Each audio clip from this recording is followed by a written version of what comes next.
fluvial. Nosotros definimos a la infraestructura sanitaria, es decir, en general en Argentina, nosotros definimos a la infraestructura sanitaria como la infraestructura de agua potable y de desagües cloacales.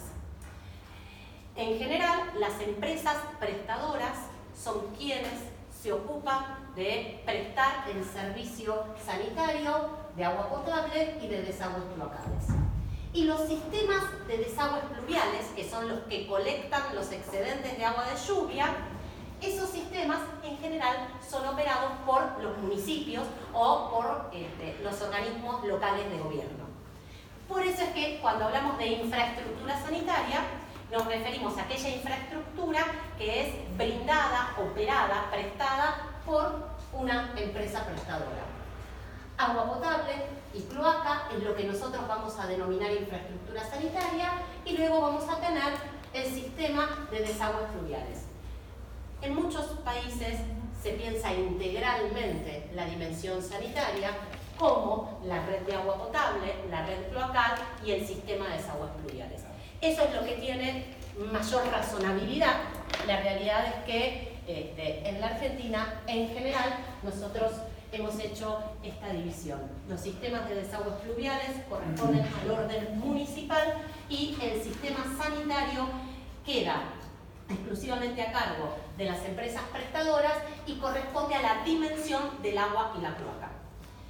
Bien, si nosotros pensamos en cómo funcionan estos sistemas, las redes de agua potable son sistemas que funcionan a presión. Las redes de agua potable o las cañerías de agua potable son las de menor dimensión, son las que presentan menor diámetro. Los sistemas de desagües cloacales funcionan a superficie libre. Ahora voy a aclarar qué significa funcionar a presión y funcionar a superficie libre. Funcionan a superficie libre. El diámetro de los sistemas cloacales es mayor que el diámetro de las redes de agua potable.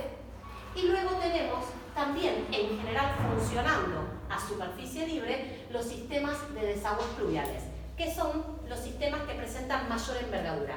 Los mayores diámetros corresponden a los sistemas de desagües fluviales, los diámetros intermedios a los sistemas cloacales y los diámetros más pequeños a las redes de agua potable.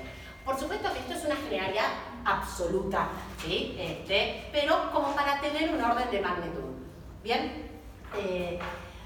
Ahora, los sistemas de agua potable, o sea, las redes que transportan el agua potable, funcionan a presión. Es decir, que dentro de las cañerías el agua ocupa la totalidad de la sección y además se encuentra a presión mayor a la presión atmosférica. De manera tal que si yo pincho un caño que transporta agua potable, debería observar la salida de un chorro de agua hacia la superficie. En general, nosotros la presión la solemos medir en una unidad muy particular que es metro de columna de agua. Entonces, nosotros planteamos que el agua dentro de la cañería debe escurrir a presión y debe tener una presión mínima que garantice que si ese caño se pincha, el agua vaya de adentro hacia afuera. Y eso evita que alguna sustancia, ¿sí?, contaminante pueda introducirse a la cañería de agua potable. Por eso la cañería de agua potable debe estar presurizada, debe además mantener esa presión y tiene que siempre encontrarse por encima de la cañería cloacal. Observen que estas infraestructuras van todas enterradas. Bien, lo ideal es que la cañería de agua se encuentre por encima de la cañería cloacal y además lo que establecen las normativas es que, adelante, buenas, lo que establecen las normativas es que el agua dentro de estos conductos escurra a presión. ¿Cuál es la presión mínima que en general establecen los marcos regulatorios? La presión mínima que establecen criterios técnicos y los marcos regulatorios, ahora claro que es un marco regulatorio, la presión mínima está en el orden de entre los 8 y los 10 metros. Es decir, que si nosotros pincháramos la cañería que transporta a presión agua, deberíamos observar un chorro de agua que alcanza una altura de entre 8 y 10 metros. Eso nos garantiza la calidad del agua. Cuando la presión empieza a fluctuar o cuando el servicio es un servicio interrumpido, la calidad del agua se compromete. Luego vamos a ver por qué. Hablé del marco regulatorio. En alguna oportunidad charlamos de este tema o algunos de los profes que estuvieron. El marco regulatorio, para hacerlo sencillo, es el contrato entre la empresa prestadora y el organismo de gobierno. La empresa prestadora celebra un contrato con el organismo de gobierno y en ese contrato establece las condiciones en las cuales va a brindar el servicio. Bien, esos marcos regulatorios establecen entonces cómo la empresa prestadora debe prestar el servicio, de qué manera debe hacerlo. Y ahí es donde, por ejemplo, se establecen las presiones mínimas.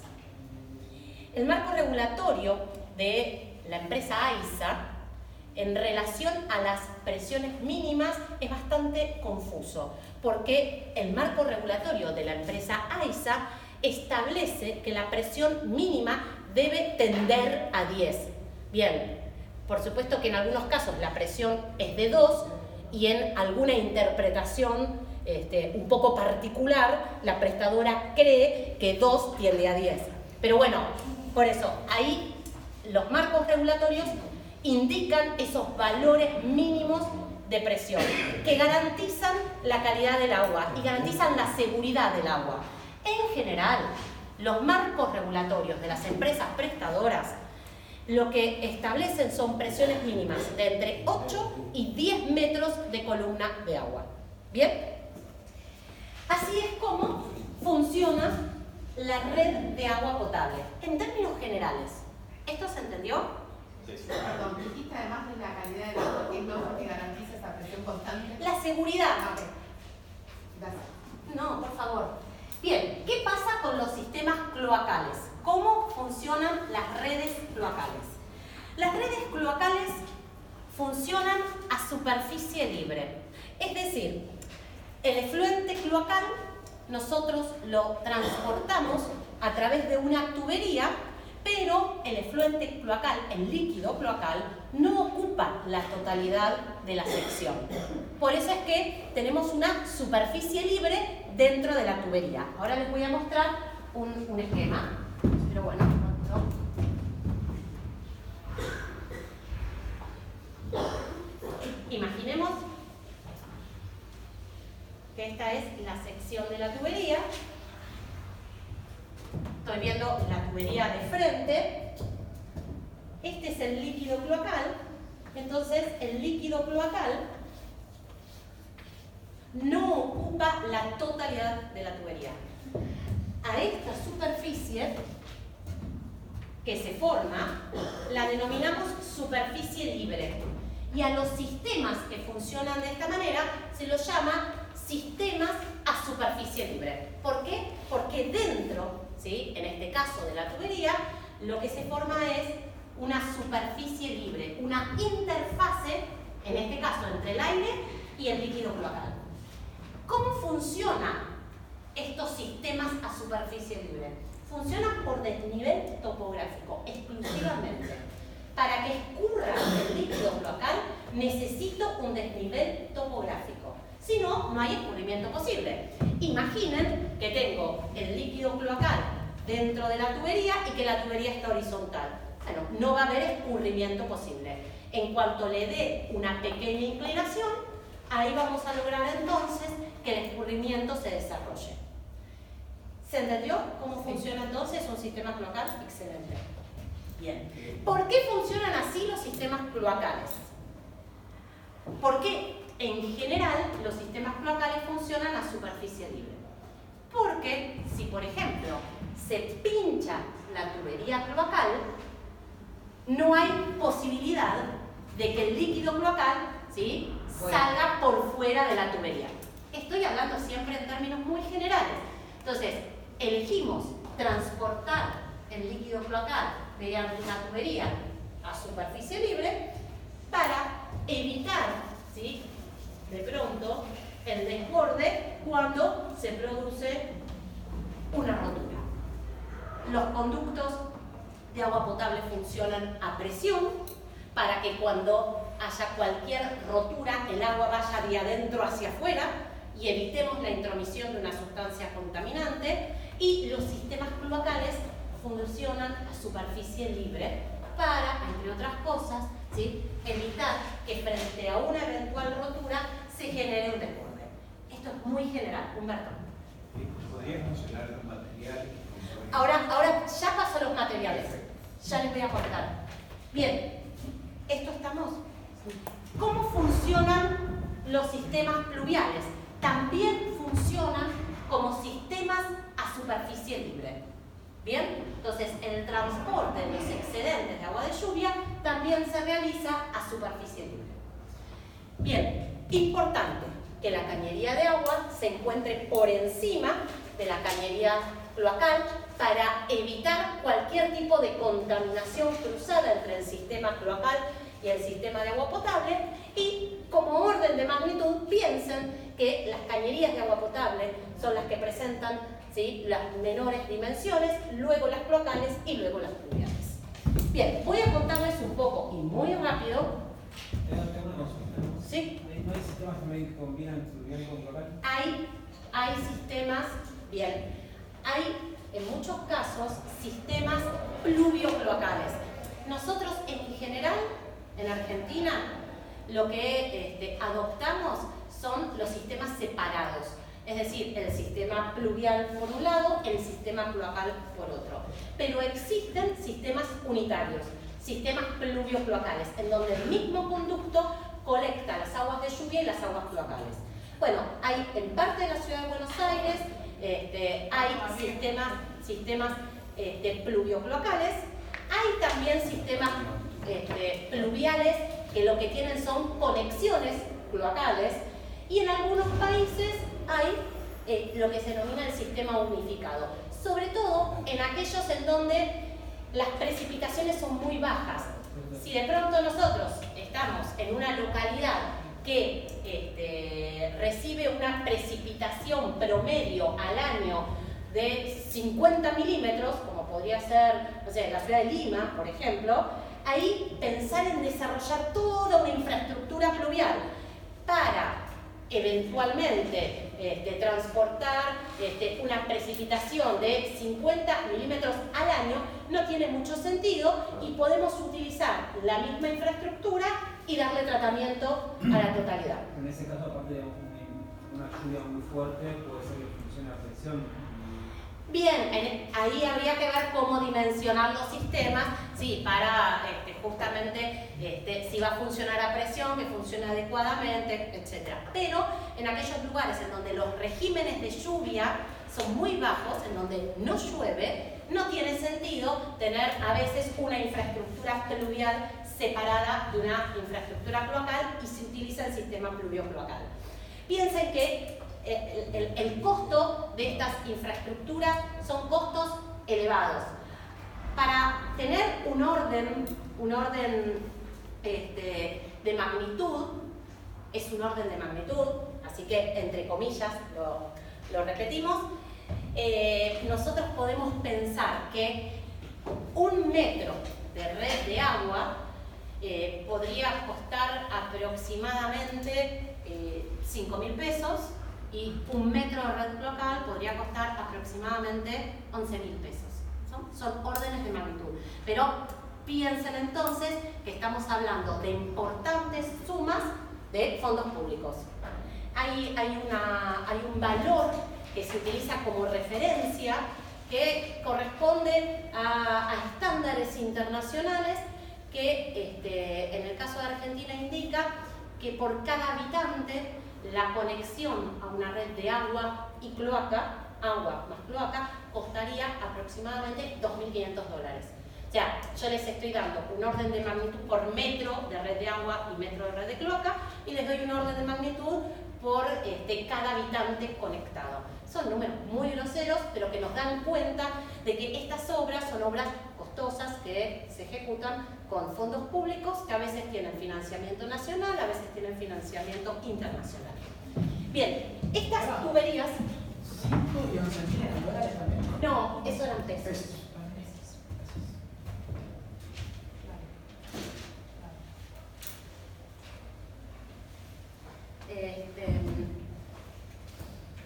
Bien, estas tuberías, nosotros las colocamos de manera enterrada, es decir, las redes de agua, las redes de cloaca y las redes pluviales son infraestructuras que van soterradas, que van enterradas. Y esta infraestructura que va enterrada en una zanja. Esta zanja tiene que diseñarse adecuadamente, es decir, hay que llevar a cabo la excavación de la zanja, hay que además alisar el fondo de la zanja, hay que colocar, ¿sí?, la cañería de agua, de cloaca, pluvial, luego hay que rellenar la zanja adecuadamente, compactar la zanja para evitar que cuando terminemos de llenar la zanja, esta tubería se ovalice y en las uniones empecemos, por ejemplo, a perder agua. El diseño de la tubería en zanja es un diseño que presenta algunas complejidades que no vienen al caso. Quien quiera que profundicemos en el tema, no hay ningún problema, lo conversamos y yo les facilito todo el material que corresponda. Lo importante es que las tuberías van dentro de zanjas, que luego esas zanjas se rellenan adecuadamente, y esto a mí me permite preservar la infraestructura. Me permite, por ejemplo, preservarla de la acción vehicular. Si yo no entierro la tubería, bueno, la acción vehicular, la acción del paso de un auto, del paso de un camión, lo que haría es deteriorarla o romperla. También me permite, de alguna manera, aislar a la tubería de la acción climática. Si yo estoy en una zona en donde tengo temperaturas muy extremas, el agua que transportan estas tuberías puede congelarse. Y cuando el agua se congela, se dilata. Y eso, por ejemplo, puede generar la rotura de la tubería. Cuando una tubería no está debidamente enterrada, la acción de los rayos ultravioleta le genera un proceso más acelerado de envejecimiento. Es decir, necesitamos que esa infraestructura esté dentro de una zanja, que esa zanja esté debidamente construida, que esté además esa zanja debidamente rellenada y de esta manera garantizar el funcionamiento. ¿Con qué se rellena? Se rellena, ¿qué me preguntó? Ahora, bien, es una pregunta muy interesante. Cuando las características del suelo son las adecuadas, vos podés llevar a cabo el relleno de la zanja con el mismo suelo que has extraído. Cuando las características del suelo no son las adecuadas, vas a necesitar importar suelos de buena calidad para llevar a cabo la tarea de relleno. Bien, hay un curso que nosotros solemos dar, que es el curso de vedores de obras de infraestructura, en donde ahí explicamos con más detalle, ¿sí?, cuáles son los requerimientos técnicos de las zanjas. Sí. ¿Qué sería un buen suelo? ¿Qué sería un mal suelo? Bueno, a ver. Sí, en ese sentido creo que hubo un conflicto en la villa 21-24 por el tema de los suelos contaminados, ¿no es cierto? Con plomo, no querían que los rellenen con suelo contaminado con plomo, porque en el caso de rotura que podría suceder, y sucede muchas veces, se contaminaba el agua. Sí, tal cual. Acá lo que observa Erika es perfecto. A ver, acá hay dos temas con los suelos.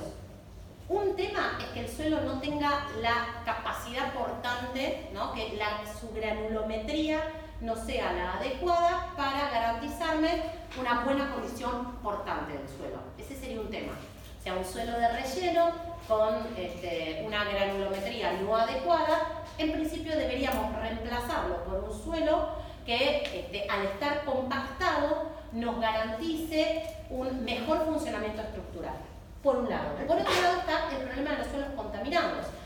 Muchos de los barrios populares están asentados sobre suelos de relleno y la calidad de esos suelos a veces no es la adecuada. Por eso es que, como en el caso de la 2124, cuando uno va a ejecutar una zanja y lo que va a hacer es remover suelo, lo que tiene que hacer es controlar la calidad de esos suelos. Si esos suelos están contaminados, hay que darle la disposición final que corresponde, por un lado, y por otro lado hay que reemplazarlos por suelos cuyas calidades no estén comprometidas.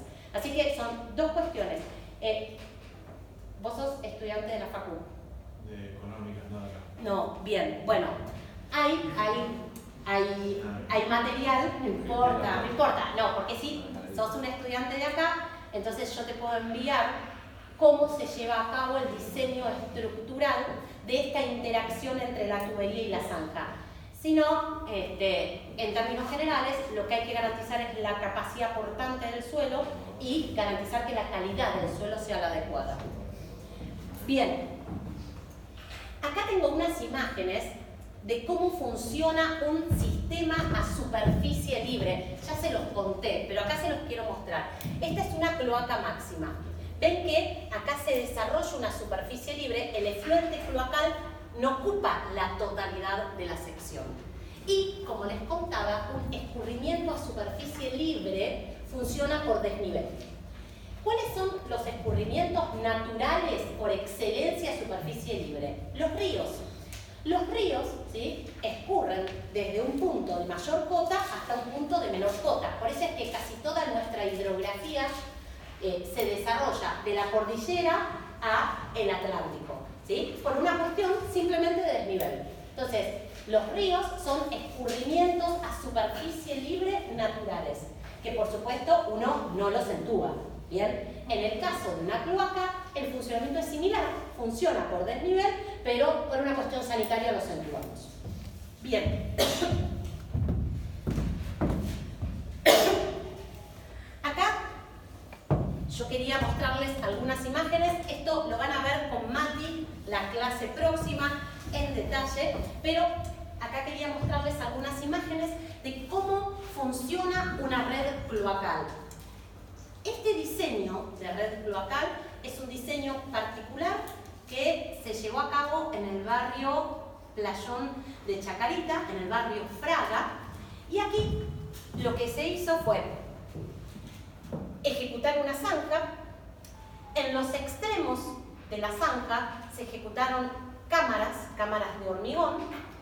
Las viviendas conectaban sus descargas cloacales a la cámara y este caño que tenía la pendiente necesaria, la clase próxima van a ver qué valor de pendiente, lo que hacía era ir transportando el efluente cloacal.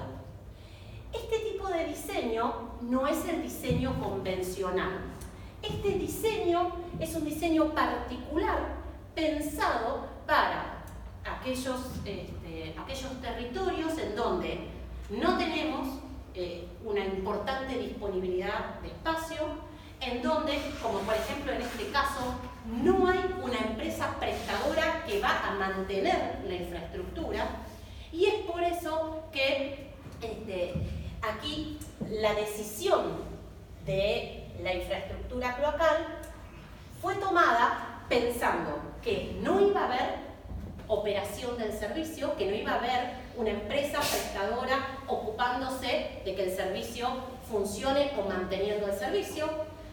Este diseño también se pensó para llevarse a cabo mediante autogestión comunitaria, pensando que, por ejemplo, no contamos con elementos importantes o precisos de determinación de niveles. Piensen que un sistema cloacal funciona por desnivel, por lo tanto precisar los niveles es clave. Si esto se lleva a cabo con autogestión comunitaria y no contamos con elementos precisos de medición, entonces tenemos que pensar en diseños que nos induzcan a pocos errores a la hora de determinar las pendientes. Por eso es que en general este diseño es un diseño pensado para evitar uniones de caños. Los caños cloacales suelen venir en tiras de 4 metros o de 6 metros. Acá se eligieron tiras de 6 para evitar uniones entre caños. La unión es una operación que presenta un grado de complejidad. Y si tengo una única tira de caño, yo garantizando los niveles en los extremos, garantizo la pendiente del caño. Por eso es que entre cámara y cámara hay 6 metros de distancia. Está pensado para frentes de vivienda pequeños, porque cada 6 metros hay una cámara a la cual uno puede conectarse. Y está pensado también para espacios que tienen reducidas dimensiones.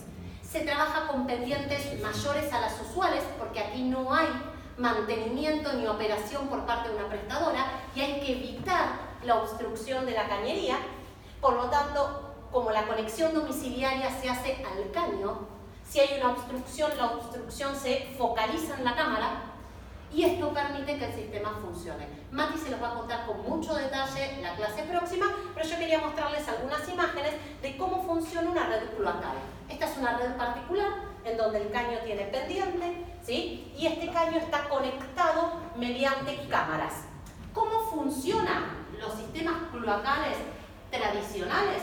De manera bastante similar. A estas cámaras se las denomina boca de registros y suelen tener estas tapas y ustedes las encuentran en general en las calles. Sí, alguien levantó la mano. Sí, yo tengo una pregunta. Porque parece, no sé nada de ingeniería, no sé. Parecen bastante chicos los caños. Excelente. Los caños son pequeños. Los caños son pequeños. A ver, un caño de agua son caños que pueden tener por orden de magnitud, estoy dando un orden de magnitud, 10 centímetros o menos. Y un caño cloacal es un caño que puede tener una dimensión de 16 centímetros o 20 centímetros. Bien. Me imagino que, o sea, es distinto un caño intradomiciliario que un caño, digamos. Los caños intradomiciliarios son un rango más pequeños. Pero yo me acuerdo que en realidad ahí se exigía como no sé si 4 metros. Excelente, ahí vamos a llegar y ese va a ser el objetivo de la clase. Perfecto, te adelantaste, pero es muy buena la observación. Voy a adelantar, voy a aclarar lo que se plantea. Les conté que la empresa prestadora tiene un marco regulatorio. O sea, la empresa prestadora celebra un contrato con el Estado nacional o con el Estado local y ese contrato se lo llama marco regulatorio.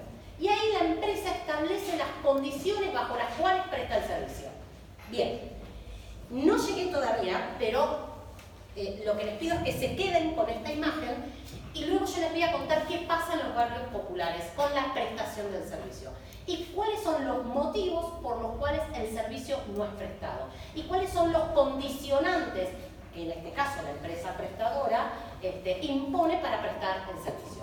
Pero acá lo primero que uno ve es que las dimensiones de un caño cloacal son dimensiones reducidas, a lo sumo 20 centímetros. Pero en general un caño cloacal suele tener como diámetro mínimo 160 milímetros, ¿sí? Eventualmente podemos tener caños de 200 milímetros, pero son dimensiones reducidas. Por eso es que este tipo de diseño que ustedes ven es un diseño que puede llevarse a cabo en pasillos de pocos centímetros. De hecho, Mati, la clase próxima, les va a mostrar, ¿sí? Una de las intervenciones que llevamos a cabo hace 1 año y medio aproximadamente en un barrio que es Villa 15, Ciudad Oculta, en un pasillo que en algunos casos presentó dimensiones cercanas a los 70 centímetros, 80. Bien, se pudo ejecutar la infraestructura funciona adecuadamente, por lo tanto aquí no hay un limitante técnico. Vos te adelantaste, pero acá ya vemos en esta imagen que el caño cloacal tiene dimensiones reducidas y el caño de agua todavía más. Recuerden siempre esa imagen de que el caño de agua es el más pequeño, luego viene el de cloaca y luego el de desagües pluviales. Y una consulta, acá comentabas en un momento que tenía mayor pendiente la cloaca. ¿Eso no también hace que cada vez haya más profundidad? Claro, por supuesto, a ver, por supuesto que a medida que uno va aumentando la pendiente, en general lo que sucede es que se va enterrando. Bueno, hay hay que evaluar, ¿sí?, la conveniencia de mayores pendientes versus, ¿sí?, la complejidad que implican zanjas muy profundas. Sobre todo porque el espacio es muy chico para poder Sobre operar. todo porque los espacios son reducidos y si uno va a hacer una excavación muy profunda en un espacio reducido, en donde hay viviendas que tienen sistemas de fundación que uno no conoce, hay que ser muy precavido, totalmente. Por otro lado, la pendiente no es algo que uno pueda elegir. ¿Por qué? Porque en general yo voy a tener un punto al cual conectarme que va a estar a una determinada profundidad y a partir de ahí, y eso también se los va a explicar Mati, yo voy a poder tener una pendiente promedio. Yo no voy a poder trazar mi infraestructura, ejecutar mi infraestructura con la pendiente deseada si de pronto el punto de conexión está alto. ¿Está claro? No podemos ejecutar la infraestructura y de pronto cuando llego al punto de conexión estar por debajo del punto de conexión. ¿Qué es lo ideal? Que uno comience del punto de conexión y en realidad vaya hacia lo que nosotros llamamos aguas arriba. Bien, porque corro el riesgo de comenzar de un extremo del barrio y cuando me voy enterrando en la zanja llego al punto de conexión más bajo. Bien, la verdad es que ahí no tengo posibilidades de conectarme. Todo eso, la clase próxima lo vamos a ver. Volviendo a lo que planteaba Humberto, ¿qué tipo de materiales nosotros utilizamos para las redes tanto de agua potable como para las redes cloacales? En general utilizamos materiales plásticos. Esos materiales plásticos que utilizamos usualmente son material de PVC y también pueden ser, ¿sí?, material plástico de PAD. Estos materiales tienen distintos sistemas de unión. Por ejemplo, en el caso del PVC, nosotros tenemos sistemas tradicionales de unión, que es un sistema de enchufado, o sea, un sistema tipo macho-hembra, en donde lo que nosotros hacemos es ir enchufando, espiga-enchufe, llamamos nosotros, ¿sí?, a este sistema de unión. A veces lo que tenemos es la unión tipo pegada, en donde hay que utilizar un adhesivo, o sea, colocamos un adhesivo, tiene que ser un adhesivo especial, no cualquiera, y generamos el enchufe de 2 tiras. Y podemos tener un tipo de unión denominado junta elástica, en donde aquí aparece un aro de goma que me da más estanqueidad en la unión. Tenemos materiales como el PAD, que tienen uniones, sistemas más sofisticados de unión, que son soldaduras. Entonces uno va soldando, ¿sí?, las tiras de caño y esas son uniones muy estancas. Si están bien ejecutadas, son uniones que rara vez fallen. Para contarles, pero también muy rápidamente, cómo nosotros podemos medir la pendiente en una cañería cloacal. Bueno, hay elementos muy rudimentarios para medir pendiente, como por ejemplo el nivel de mano. El nivel de mano es un elemento muy básico que me permite medir la pendiente. Yo apoyo sobre el lomo del caño el nivel de mano y hacia donde la burbuja va, la pendiente es en sentido contrario. Es verdad que esto es algo muy brutal, pero nos ha pasado en obras de infraestructura que se llevaban a cabo en los barrios populares, que uno a simple vista observaba que esa cañería no tenía pendiente y simplemente bajando un nivel de mano observaba o que no había pendiente o que la pendiente era en sentido contrario. El nivel de mano, ¿sí?, me da una idea de manera muy rápida y muy grosera de hacia dónde tenemos la pendiente. La pendiente se da en el sentido contrario de hacia dónde se dirige la burbuja de aire. Piensen que el aire, ¿sí?, es menos denso, así que tiende a ir hacia el lugar más alto. Así que la burbuja apunta al lugar más alto, hacia donde la burbuja va, en sentido contrario tengo la pendiente del caño. ¿Esto se entiende? Sí. Muy bien.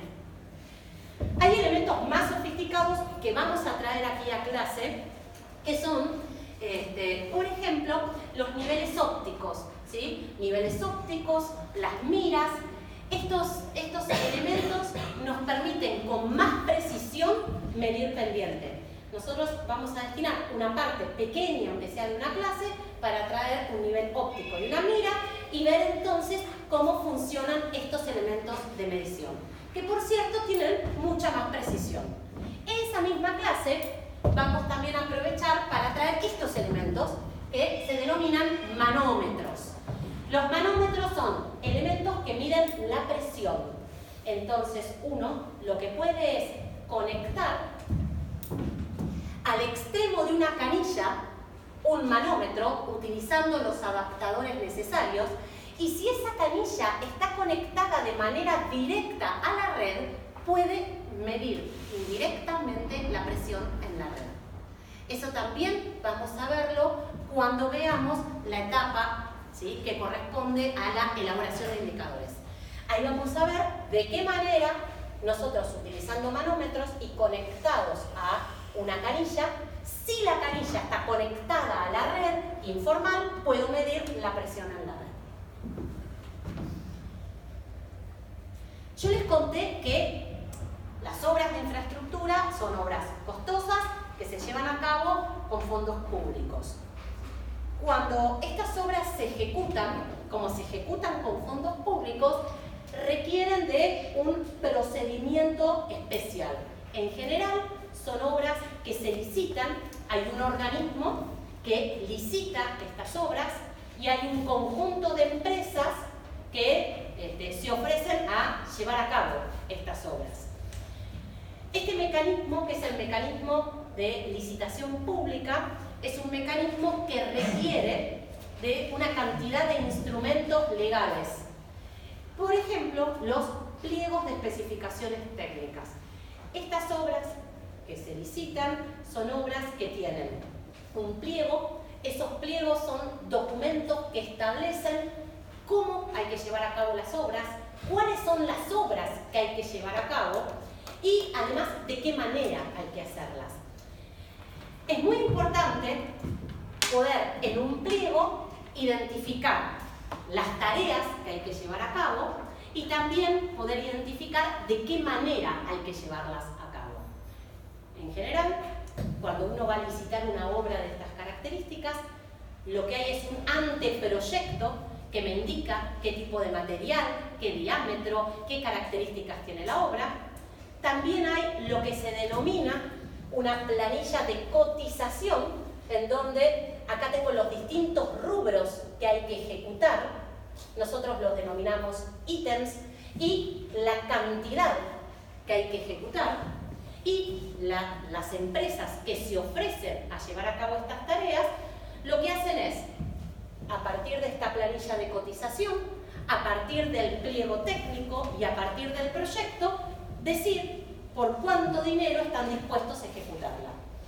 Bien, los pliegos también establecen las medidas de seguridad que hay que, por ejemplo, respetar en obra, y en general lo que uno observa, y ese fue el motivo por el cual diseñamos un curso de vedores de obras de infraestructura, era que en los barrios populares los criterios técnicos que los pliegos establecen muchas veces no se cumplen, que las medidas de seguridad que los pliegos establecen muchas veces no se cumplen, y en ese sentido las obras que se ejecutan en general no pueden ser formalizadas, regularizadas, para que el prestador entonces se haga cargo y brinde el servicio en igualdad de condiciones.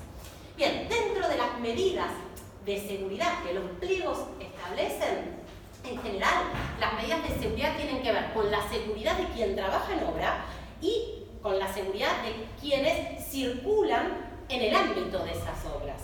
Por eso es que los pliegos establecen que las zanjas no pueden permanecer abiertas eternamente. Hemos visto obras en donde las zanjas permanecían abiertas durante meses, zanjas abiertas que estaban inundadas, porque claro, una zanja que uno abre y coloca un caño y luego no la cierra, la acción de la lluvia lo que hace es ir inundándola. Y como además el agua esa no escurre a ningún sitio, el agua se va septizando y terminan siendo además puntos de disposición de residuos, etc. Bien, entonces, en general las medidas de seguridad y de prevención ambiental establecen medidas de seguridad para los trabajadores y trabajadoras de la obra y también para quienes circulan en el espacio público que estas obras ocupan. Dentro de esas medidas de seguridad se establecen señalización diurna y nocturna, control de la emisión de polvos y ruidos, control de la disposición del material extraído, señalización para desvíos alternativos. En general, piensen que estas obras son obras en vías públicas, por lo tanto, alteran toda la circulación del barrio. Es importante contar con adecuados senderos seguros para que la circulación pueda llevarse a cabo. Bien, respecto a la seguridad de trabajadoras y trabajadores en obras, hay muchos elementos de seguridad que las normativas contemplan, desde la protección auditiva, la protección respiratoria, la protección en pies, en manos, la protección para la cabeza, que es el casco. Usualmente uno lo que observa es que trabajadoras y trabajadores de obras de infraestructura en barrios populares no cuentan con los elementos de seguridad mínimos que se establecen y las obras tampoco cuentan con las medidas mínimas de seguridad para garantizar la integridad física de quienes circulan. Bien, estas son algunas de las señales que deberíamos utilizar en las obras. Muchas veces algo tan elemental como el cartel de obra, que indica el tipo de obra, el monto de la obra, el responsable de obra, uno no lo encuentra. Bien, todo esto era para contarles en general cómo deberíamos o cómo funcionan las obras de infraestructura, cómo deberían llevarse a cabo estas obras. Y ahora lo que quería era ya pasar a contarles qué pasa en los barrios populares y retomar algunas de las inquietudes o dudas que se plantearon. ¿Cuál es el tiempo estimado de una obra bien hecha, una vez que está en funcionamiento, de vida útil? Excelente. Bien, a ver, uno cuando piensa en una obra de infraestructura, una obra de agua potable, por ejemplo, tiene que pensar en una obra que tenga una vida útil de entre 15 y 20 años. En general, lo que nosotros solemos hacer es pensar que tenemos que abastecer a una determinada comunidad, que esa comunidad va a tener un crecimiento vegetativo a lo largo del tiempo y por lo tanto lo que usualmente se hace es, a partir de la población inicial que tiene esa comunidad, proyectar ese valor de población a un horizonte de entre 15 y 20 años. Luego, lo que nosotros hacemos es adoptar un consumo promedio de agua potable. A ese consumo promedio lo llamamos dotación. Así que tengo la población final, la población proyectada a 20 años, tengo un consumo promedio y luego tengo coeficientes que me permiten, ¿sí?, estimar el consumo para el fin del periodo de diseño y para, ¿sí?, el día de más consumo. Bien, estos son criterios que nosotros utilizamos para poder estimar el caudal que deberían transportar los sistemas de conducción. En el caso de las redes, acá aparece un coeficiente que tiene en cuenta el día de más consumo y la hora de más consumo, y en el caso de lo que nosotros llamamos sistemas de acueductos, lo que tenemos en cuenta es el día de más consumo. Eso ya igual es como un tecnicismo enorme, pero en general lo que nosotros hacemos es tomar la población inicial, proyectarla 20 años y a esa población le asignamos un consumo. Y con eso tengo un caudal. Y con ese caudal tengo un diámetro de caño. Y con eso ejecuto la infraestructura. Es muy buena tu pregunta por lo siguiente. ¿Se acuerdan que en distintas clases estuvimos viendo que la población de la ciudad de Buenos Aires desde la década del 50 a la fecha se mantenía bastante estable, aproximadamente 3 millones de habitantes? Bien, hace unos cuantos años, se llevaron a cabo obras en el barrio Piletones.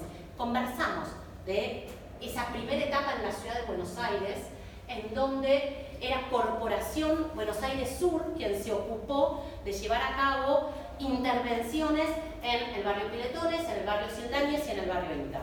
Que esas intervenciones tenían por objeto la entrega de títulos y la ejecución de infraestructura.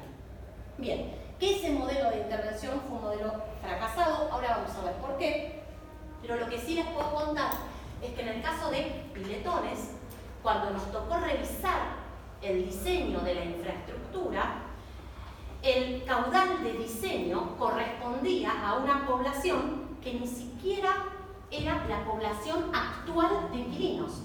¿Por qué? Porque las metodologías de proyección que habían utilizado eran metodologías pensadas para la ciudad formal de Buenos Aires y no habían tenido en cuenta el crecimiento particular que tienen los barrios populares. Entonces es muy importante tener en cuenta que la infraestructura tiene que tener una vida útil de aproximadamente 20 años y para eso tenemos que pensar en proyectar adecuadamente la población y asignarle adecuadamente un consumo. ¿Bien? Bien. Pasemos a qué pasa en los barrios populares de la ciudad de Buenos Aires. De esto hablamos ya un montón, yo solamente voy a repasar algunas cuestiones. Habíamos visto que en la ciudad de Buenos Aires tenemos barrios populares, villas y asentamientos hace casi un siglo. Vimos también que el porcentaje de habitantes que viven en barrios populares es de aproximadamente en la ciudad de Buenos Aires 15%. No hay cifras oficiales, pero la última cifra oficial reconocida por organismos de gobierno establecía en el año 2016 una población de 300.000 habitantes. Bien, si nosotros pensamos que del 2016 a la fecha ha habido un incremento de la población en villas, podemos pensar que un valor razonable es 400.000 habitantes en los barrios populares de la ciudad de Buenos Aires y eso implica aproximadamente un 15% de la población. Bien, ¿qué pasa en los barrios populares? En los barrios populares no hay prestación de servicios públicos formales. Cuando digo que no hay prestación de servicios públicos, lo que estoy planteando es que no tenemos prestación formal del servicio de agua potable y cloaca, no tenemos prestación formal del servicio del tendido eléctrico público y no tenemos prestación del servicio de gas en red. Bien, si nosotros miramos este mapita, yo se los mostré en la primera clase, este mapita lo que nos está indicando en color naranja es la localización de los barrios populares en la ciudad de Buenos Aires según las comunas. La ciudad de Buenos Aires se organiza en 15 comunas, aquí nosotros tenemos las comunas del sur y en las comunas del sur observamos que tenemos la mayor cantidad de barrios populares. Vean que acá tenemos la comuna 4, acá tenemos uno de los barrios populares, ¿sí? Más históricos de la ciudad de Buenos Aires y más grande, que es la Villa 2124. Aquí en la comuna 8 tenemos diferentes barrios populares. En la comuna 7 tenemos el barrio popular que corresponde al Bajo Flores, la Villa 1114. Y lo que quería contarles es que las comunas del sur de la ciudad pertenecen a la cuenca Matanza-Riachuelo. Es decir, que donde tenemos la mayor cantidad de barrios populares, tenemos coincidencia con el territorio de una de las cuencas más contaminadas del mundo. La cuenca Matanza-Riachuelo se desarrolla en la comuna 4, 8, 7 y 9. Es decir, que el sur de la ciudad, donde nosotros tenemos la mayor cantidad de barrios populares, corresponde al territorio de la cuenca Matanza-Riachuelo. En el caso de la comuna 8, 1 de cada 3 habitantes vive en un barrio popular. En el caso de la Comuna 4, 1 de cada 3 habitantes vive en la Villa 2124. Bien, en el caso de la Comuna 8, además, tampoco tenemos recolección domiciliaria de los residuos sólidos urbanos. Es decir, no hay prestación formal de agua, ni de cloaca, ni de tendido eléctrico, ni de gas, ni tampoco recolección de residuos. En el caso de la Comuna 8, no hay recolección domiciliaria de residuos. Bien, Buenos Aires es una de las pocas capitales del mundo que ha retrocedido en materia de cobertura de servicios públicos. A ver, la población total de la ciudad, desde la década del 50 a la fecha, se mantiene constante. Solo aumenta la población en los barrios populares. Si nosotros pensamos que en el año aproximadamente, en el año 2001, la población en barrios populares era del orden de los 100.000 habitantes y hoy, 20 años después, de 400.000, hemos multiplicado por 4 la población en los barrios populares en 2 décadas y hemos dejado sin cobertura de servicio, ¿sí?, a el 15% de la población. Es decir, hemos involucionado en materia de cobertura de servicios. Estos indicadores también, la primera clase los compartí, pero para quien no estuvo en la primera clase, estos indicadores comparan la esperanza de vida para quien nace en la Comuna 8 y para quien nace en una comuna del norte de la ciudad, en este caso la 13. Vean que las niñas y niños que nacen en la Comuna 8 nacen condenados a vivir casi 10 años menos que quien nace en una comuna del norte. Y cuando miramos los datos que corresponden a la mortalidad infantil, vemos que la mortalidad infantil en la Comuna 4 y 8 duplica el valor de mortalidad infantil en la Comuna del Norte. Bien, ¿qué pasa con los servicios públicos? Vamos a arrancar con el servicio de agua y saneamiento en los barrios populares. Voy a hablar de lo que sucede en la capital de Buenos Aires, en el área metropolitana, en la zona de prestación de AISA. ¿Qué es lo que sucede? Si bien las villas de la ciudad de Buenos Aires se encuentran dentro del área de concesión de la empresa AISA, en los hechos, la empresa prestadora AISA solo presta el servicio en la periferia. El marco regulatorio de la empresa establecía que solamente eran considerados usuarios del servicio quienes vivieran lindando a una vía pública formal. Entonces, ¿qué sucede en el interior de los barrios populares? Las vías públicas no están catastradas, por lo tanto no son vías públicas formales, y ese fue el argumento que utilizó la empresa prestadora para no garantizar hacia el interior de los barrios populares la prestación del servicio. Entonces, ¿cómo funciona el sistema? Imaginemos que este es el polígono de un barrio popular. El sistema funciona de la siguiente manera. La empresa AISA lo que hace es habilitar puntos de conexión a la red de agua. Hacia el interior, históricamente, las familias lo que han hecho es ejecutar la infraestructura interna. Lo han hecho las comunidades organizadas, a veces cooperativas, pero el sistema de abastecimiento corresponde a un esquema de estas características.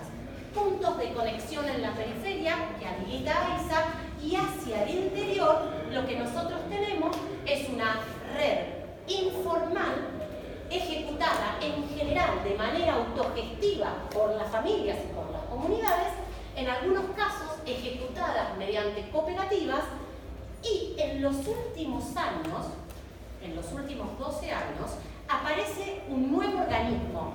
Esto lo charlamos en alguna clase, un nuevo organismo que se denomina UGIS, que es la Unidad de Gestión e Integración Social. Es un organismo que tiene aproximadamente 12 años, si no me equivoco, entre 10 y 12 años, y ese organismo fue creado para atender la emergencia en los barrios populares. Ese organismo llevó a cabo intervenciones de ejecución de infraestructura, en general sin criterios técnicos adecuados, en general sin que esas infraestructuras luego fueran formalizadas y operadas por la empresa prestadora. Entonces, lo que uno observa es que hay un organismo de gobierno que ejecuta de manera precaria infraestructura. Es más, uno lo que observa es que la infraestructura muchas veces es ejecutada varias veces. Bien, así que así funciona la infraestructura interna, la infraestructura de agua. Tenemos mangueras, esas mangueras se interconectan y estas mangueras que se interconectan y que en general no están enterradas en una zanja y tapadas adecuadamente, estas mangueras suelen estar pinchadas porque están muchas veces colocadas directamente sobre el terreno y expuestas a la acción de motos, autos, etc. Bien, ¿qué pasa con el sistema cloacal? Perdón, ¿puedo hacer una cosa? Sí, por supuesto. Ese proceso viene desde la época de obras sanitarias. Después Aguas Argentinas y AISA, no es algo nuevo. No, para nada. Este es un proceso que tiene historia. Exactamente. En algunos O sea que casos 100 años. todos le dieron la espalda a esta Exactamente. Sí, por supuesto. Eva, ¿la razón cuál es? O sea, ¿qué La razón tiene que ver con lo que establece el marco regulatorio. Que el marco regulatorio de AISA es el marco regulatorio de Aguas Argentinas y es un marco regulatorio parecido al de obras sanitarias. Exacto. Sí, correcto. Pero son muchas condiciones, no es una sola. Lo que el marco regulatorio establece es que es usuario del servicio quien viva lindando a una vía pública formal. Quien no viva lindando una vía pública formal, una plaza, ¿sí? O una plaza, es vía pública formal o plaza, entonces no es considerado usuario. Para la empresa prestadora, históricamente, por ejemplo, toda la villa 21-24, en donde se estiman que viven más de 60.000 personas, es como si fuera un edificio en propiedad horizontal. Vieron que cuando uno solicita para un edificio la conexión del servicio, lo que hace es hacer un pedido de factibilidad de conexión y entonces lo que le habilitan es una conexión domiciliaria. Bien, acá sucede lo mismo. Estas conexiones tienen características de conexiones domiciliarias. Bien, hacia el interior de los barrios populares la infraestructura es informal. ¿Cómo se ha generado esa infraestructura? La han ido generando sus pobladores de manera autogestiva a lo largo de los años y luego ha habido organismos que han intervenido con poco éxito a la hora de ejecutar la infraestructura. Perdón, Bien. ¿por qué con poco éxito? Con poco éxito porque esas obras de infraestructura que se fueron ejecutando no responden a los criterios técnicos y normativos. Los organismos continuaron, por ejemplo, utilizando en lugar de cañerías mangueras. Esas mangueras no estaban debidamente soterradas, por lo tanto se ejecutaba una obra de infraestructura, se utilizaba mangueras, no eran adecuadamente enterradas, se pinchaban de forma frecuente, eran nuevamente reemplazadas. Esas obras de infraestructura no se ejecutaban en el marco de un convenio con la prestadora para que una vez ejecutada la prestadora se haga cargo de la prestación, por lo tanto terminaban siendo obras informales. Muchas veces tenías sistemas, o sea, obras cloacales que estaban conectadas a sistemas pluviales.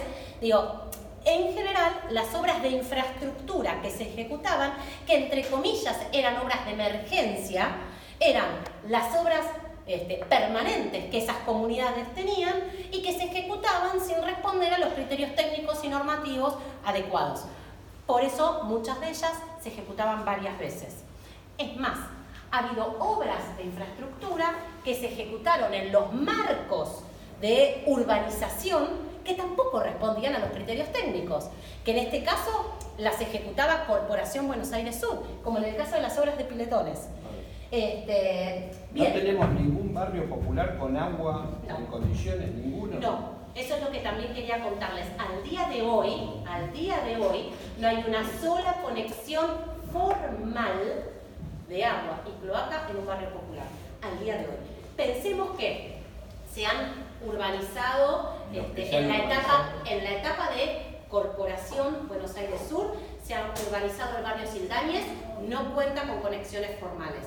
Se ha urbanizado el barrio INTA tiene conexiones formales, pero no tiene prestación adecuada de servicio. Se ha urbanizado el barrio Piletones, el barrio Piletones no ha formalizado el servicio. Han iniciado procesos de urbanización el barrio Carlos Mujica, la Villa 31, hasta ahora no tiene conexión formal ninguna familia. Ha comenzado su proceso de urbanización hace 3 años y medio el barrio Villa 20. Hasta ahora no se ha formalizado la conexión de ninguna vivienda. Lo mismo sucede con el barrio Rodrigo Bueno, lo mismo sucede con el barrio Fraga. Hay una dificultad enorme a la hora de diseñar, proyectar, ejecutar y formalizar la infraestructura. Ampliando 400.000 en la ciudad de Buenos Aires, pero 4 millones en la Por supuesto. Argentina. O sea, el escenario es altamente complejo. O sea que las viviendas que vemos, por ejemplo, de Rodrigo Bueno, así que las fotos son lindas, no tienen servicio de agua. A ver, las nuevas viviendas, algunas sí, otras no. En el caso de la 31 todavía no tienen conexión formal. Creo que van a formalizarla. En el caso de Rodrigo Bueno y en el caso de Papa Francisco, las viviendas nuevas sí tienen la conexión formal de infraestructura. Pero las viviendas del macizo, que son la mayoría, esas viviendas son las que no están formalmente conectadas, aun cuando se ejecutaron obras de infraestructura. En el caso de la 21-24 se ejecutó obra de infraestructura con un préstamo multimillonario del Banco Mundial. Esas obras fueron supervisadas por AISA.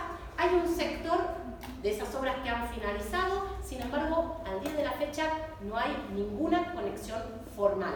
O sea, por lo tanto, el tema de cómo regularizar la infraestructura es un enorme capítulo.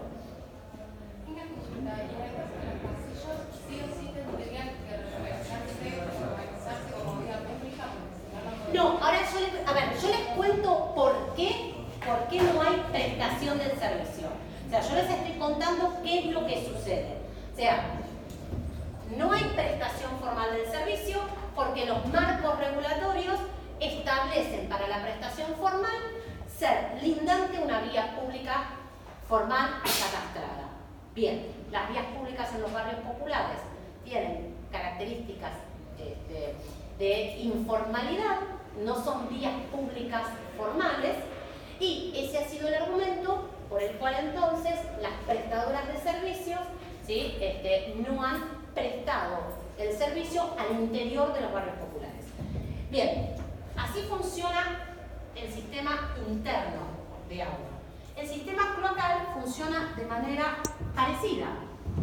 La empresa AISA habilita puntos a los cuales poder descargar el sistema cloacal y entonces también hacia el interior de los barrios populares lo que estas comunidades han hecho es ir trazando los sistemas de infraestructura cloacal. En general, la infraestructura cloacal informal en los barrios populares es una infraestructura que presenta en algunos casos sistemas de cámaras y colectores y en otros casos sistemas de pozos ciegos. O sea, hay una situación mixta en relación al servicio cloacal en el interior de los barrios populares. Lo más usual es que uno en los barrios populares encuentre precarias cámaras cloacales, ¿sí? Precarios sistemas de conducción cloacal, y es poco usual en la ciudad de Buenos Aires encontrar sistemas para el saneamiento cloacal del tipo de pozo ciego. El barrio Rodrigo Bueno es un barrio que utiliza Pozo Ciego para resolver el saneamiento cloacal. El barrio Escapino es un barrio en la Comuna 8 que también utiliza Pozo Ciego para la descarga de los efluentes cloacales.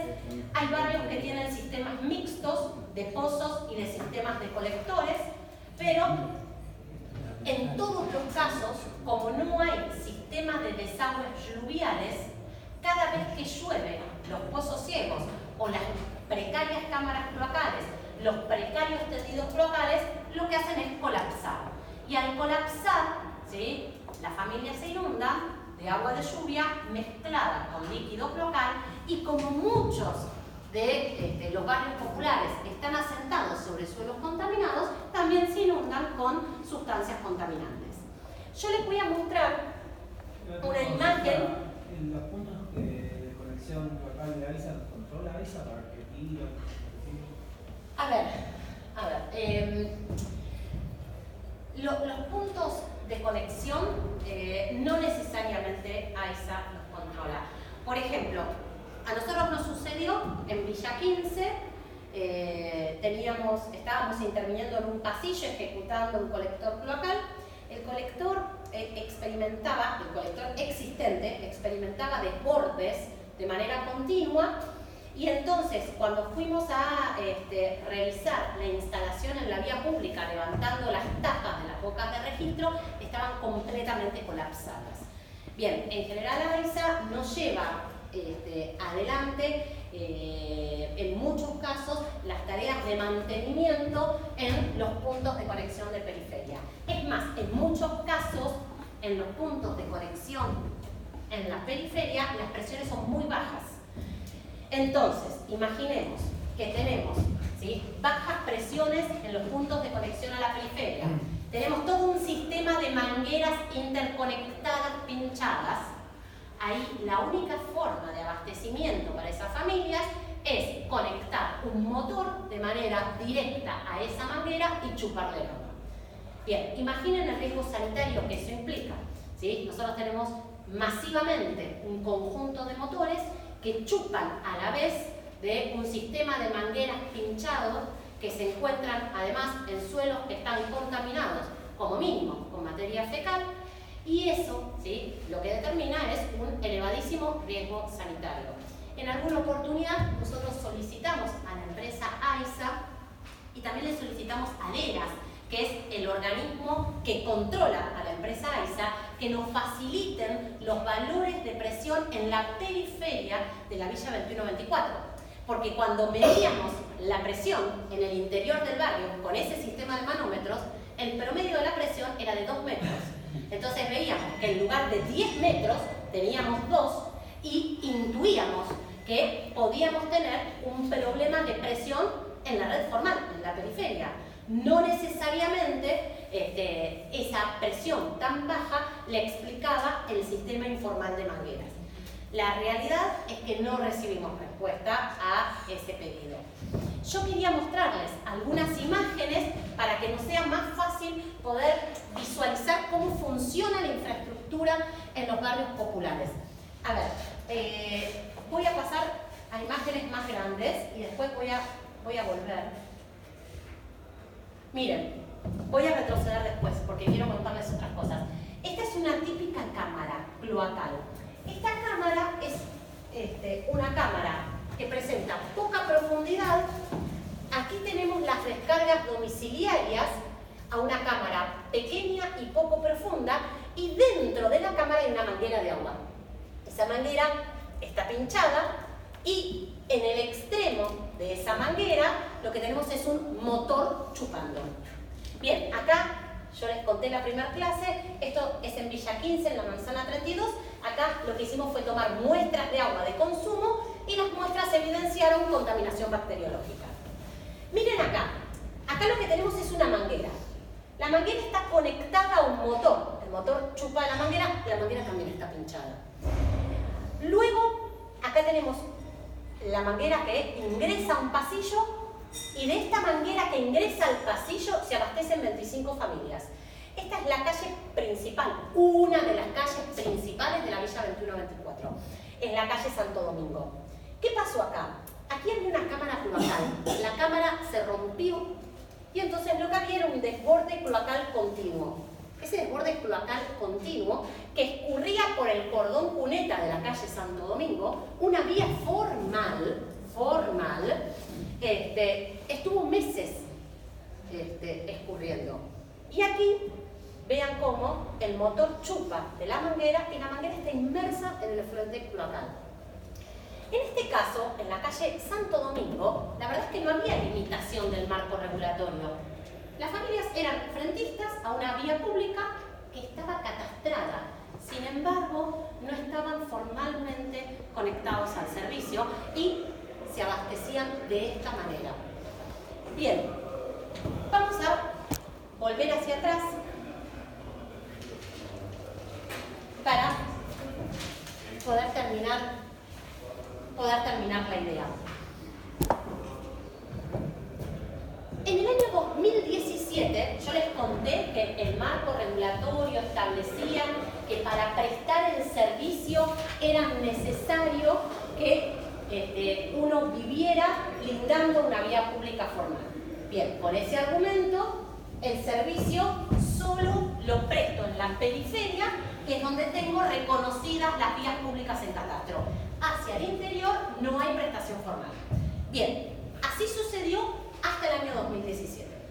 En el año 2017 hubo una resolución de la Agencia de Planificación del APLA, hubo una resolución que flexibilizó el marco regulatorio. Piensen la presión de las organizaciones y de los movimientos sociales, la presión para poder garantizar el acceso al agua potable, el acceso al saneamiento básico. Bien, la presión que llevaron adelante históricamente, ¿sí?, las comunidades, los pobladores y las organizaciones, finalmente terminó con una resolución que es la resolución 26 del APLA, que vamos a enviarles por mail.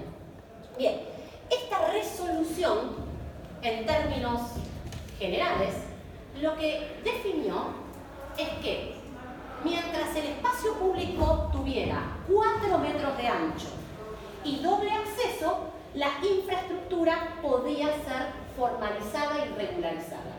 Entonces ahora pensemos en los 4 metros de ancho, ¿sí?, que sería más o menos 1, 2, 3, 4. Bien, estas son las dimensiones necesarias para colocar un caño de agua de este tamaño y un caño de cloaca de este.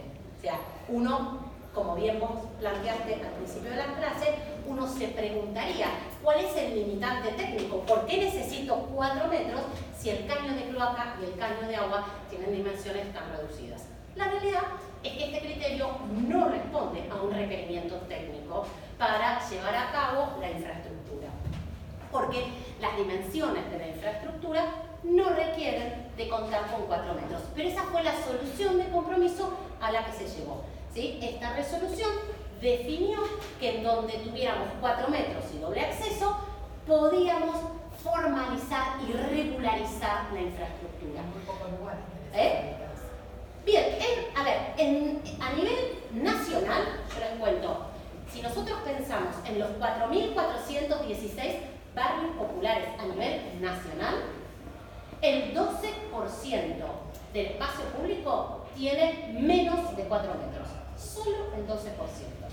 En capital, en donde la trama urbana presenta mayor complejidad, en capital, en el Gran Rosario, ahí el porcentaje de espacio público que tiene menos de 4 metros es mayor. Bien, alguien levantó la mano. Acceso de ambos lados. Acceso de ambos lados. Para escaparse. Esta es la idea. ¿Sí? Te quería preguntar, cuando tienen esos puntos para el barrio, toda esa conexión local va directamente a formación en el resto de la cañería o va directamente al río en forma directa con superficie libre? No. A ver, imaginemos, ¿sí?, que este barrio es el barrio Playón de Chacarita, es el barrio de Fraga. Bueno,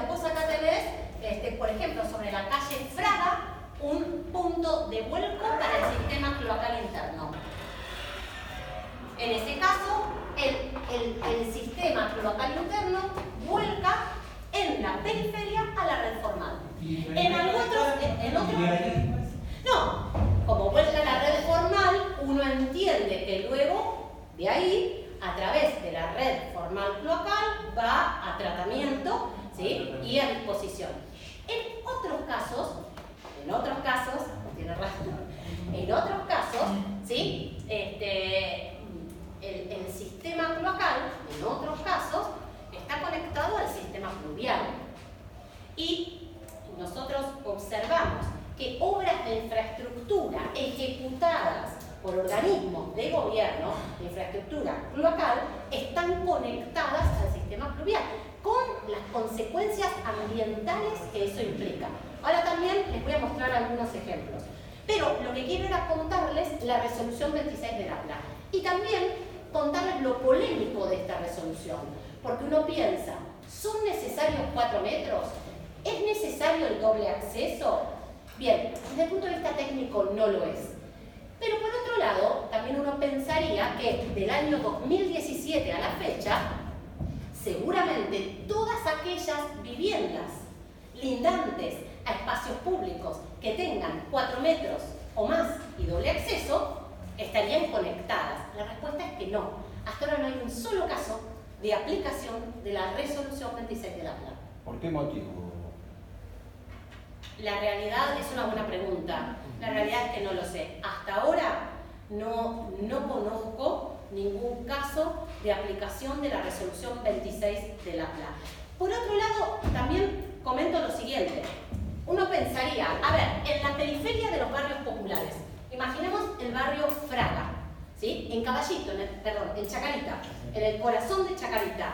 Uno podría pensar que todas las viviendas que se encuentran sobre las vías públicas formales tendrían que estar conectadas.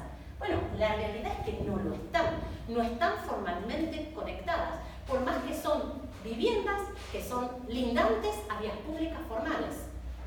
Uno también podría pensar qué pasa, por ejemplo, con todas las viviendas del barrio 1114 que se encuentran sobre vías públicas formales. Bien, sobre la calle Mariano Acosta, sobre la calle Riestra, etc. Bien, tampoco están formalmente conectadas. No tenemos conectadas las viviendas de los barrios populares, aún en los casos que el marco regulatorio, ¿sí?, nos permite.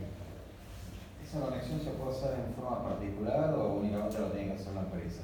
No, la conexión a la red la tiene que hacer la empresa. Exactamente. Uno no podría conectarse a la red porque, bueno, son redes públicas y ahí hay cuestiones legales, ¿no? Es más, para solicitar estos puntos de conexión hay que llenar un formulario de factibilidad. Durante muchos años llenábamos los formularios de factibilidad para que la empresa AISA habilite puntos de vuelco y puntos de conexión para la red de agua. Y el formulario de factibilidad es el formulario de un edificio en propiedad horizontal, en donde hay categorías bastante absurdas. En general, uno presentaba la factibilidad y entonces AISA la otorgaba o no. Lo que también quiero comentarles, Aisha Boifran, lo que quiero comentarles también es que el gobierno de la ciudad le paga a la empresa AISA por la prestación del servicio. Es decir, el gobierno de la ciudad le paga a la empresa prestadora por la prestación de un servicio que no se da. Porque dentro de los barrios populares nadie es responsable de la prestación. Nadie controla la calidad de agua. Nadie, ningún organismo. Bien, sí, Frank. Algo que nunca me quedó muy claro cuando el año pasado, por ejemplo, leíamos la resolución con unos compañeros que estábamos haciendo un proyecto en un barrio popular, pero en la provincia de Buenos Aires, es si seguir los requisitos del APLA o si seguir los requisitos de Lenosa para que el día de mañana uno vaya a pedirle a AISA con la organización del barrio, digamos, una cuestión de lucha del barrio, pero cumplir unos requisitos mínimos que veo que tropiezan entre Lenosa y el APLA. Entonces, como uno nunca quiere dejar cabos sueltos para que después AISA te diga, bueno, si seguiste el Lenosa te diga no, tenés que agarrarte de APLA, o si te agarras de APLA que te diga no, tenés que seguir el Lenosa. Entonces, como no se entiende bien en la estructura quién es quién, dónde está cada uno, no sé si es a propósito para que después judicialmente como se disperse en eso, o cuáles son las recomendaciones que uno debería tomar para diseñar una red en un barrio popular, digamos. Bueno, tu pregunta y tu planteo también es sumamente pertinente y adecuado. A ver, nosotros tenemos una normativa nacional, tenemos recomendaciones, criterios que tienen carácter nacional, que son justamente los lineamientos de diseño que establece el ENOSA, que es el Ente Nacional de Obras Hídricas de Saneamiento. Esos lineamientos que tienen características nacionales son incompatibles con los criterios técnicos, por ejemplo, de la empresa AISA.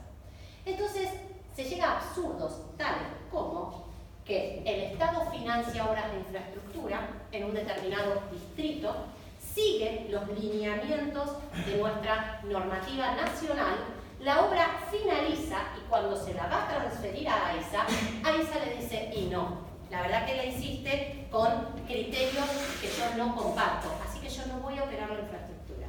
Bien, ahí tenemos un problema enorme.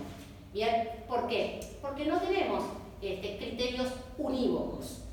La realidad es que también muchas obras de infraestructura que se ejecutaron en el marco de procesos de urbanización, luego la empresa prestadora decidió no operarlas porque no se ajustaba a sus criterios técnicos.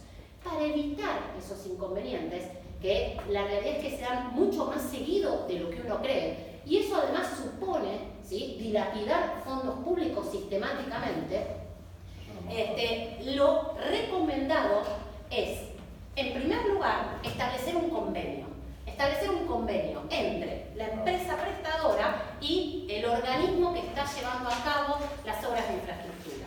Yo les voy a dar una guía de cómo creo que serían los pasos a seguir para justamente evitar ese tipo de inconvenientes. Pero fundamentalmente lo que tiene que haber es un convenio. Hemos visto cantidad de obras de infraestructura ejecutadas sin convenio. Por lo tanto, finalizadas, la empresa prestadora las inspecciona y dice, no están de acuerdo a mis criterios, no opero el servicio. Bien, necesitamos previamente tener un convenio. Les cuento algo. Ahora cuando llegue a Ramón Carrillo les voy a poner un ejemplo bastante claro en relación a eso. No quiero adelantarme.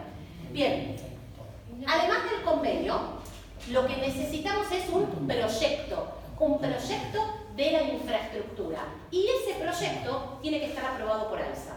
Pero en los pliegos técnicos, perdón, sí. ¿No interviene AISA, por ejemplo? No, algo que está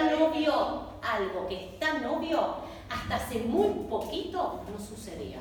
Es más, la presión sistemática llevó a que entonces ahora en los pliegos figure AISA validando el proyecto y supervisando las obras. Bien, ¿cuáles serían los pasos a seguir? Que son de sentido común y que uno no entiende cómo a la fecha no se han respetado. Que haya un convenio entre el organismo que está interviniendo y la prestadora. Que además el proyecto de la infraestructura lo apruebe la prestadora.